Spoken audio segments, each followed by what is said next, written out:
that made to appear that some chemical weapons were used. What appeared on, to our investigation that was used by the opponents, by the rebels. And we have no indication at all that the government, Syria, the authority of the Syria government have used chemical weapons. So this reeks of a false flag operation. Rebel forces have been accused many times of chemical weapons attacks in Syria. I myself visited a destroyed school in Aleppo last year where we saw evidence there that rebels had been using it as a chemical weapons making factory.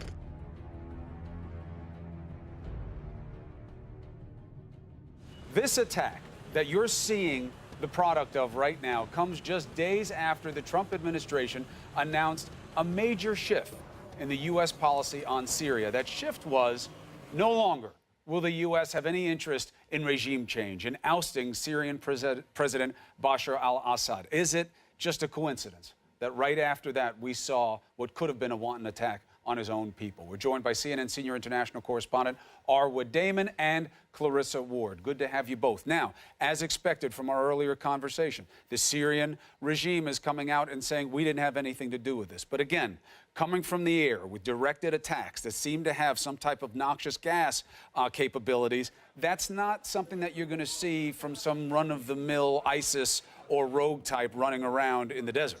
No, you're not necessarily. And the broader issue here, of course, is then what happens next? What does the international community do? Do they allow this attack to happen with impunity the same way that we saw happening in 2013 with the chemical attack that took place in Ghouta outside of Damascus? Well, France is calling for an emergency meeting of the UN Security Council, but who knows what that will result in.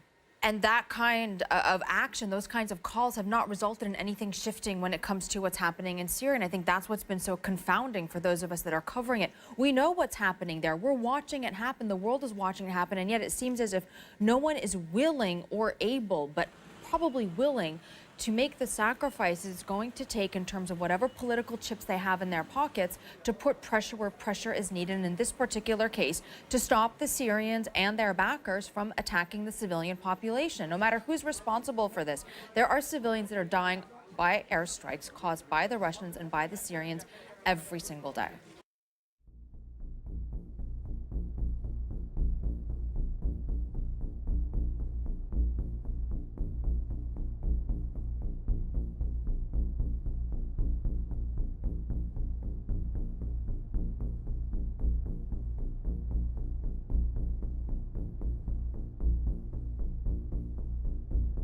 Middle here of the market, which is a completely civilian area, and there's just been a large bomb strike on that building behind me. We heard the explosion. We were just about 5 minutes over that way. The fire brigade, Islamic State fire brigade, are here trying to clear up the mess.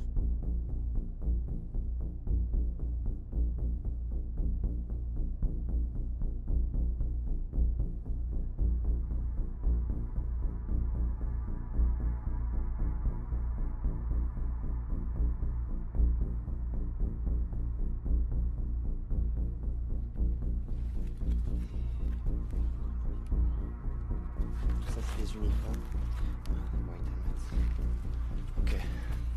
Donc c'est le plus grand quartier général encore, je le répète. Et White Helmets. C'est les casques. Ça, c'est Daesh Jabhat al-Nusra. Ça, c'est les White Helmets. Ok. Ok.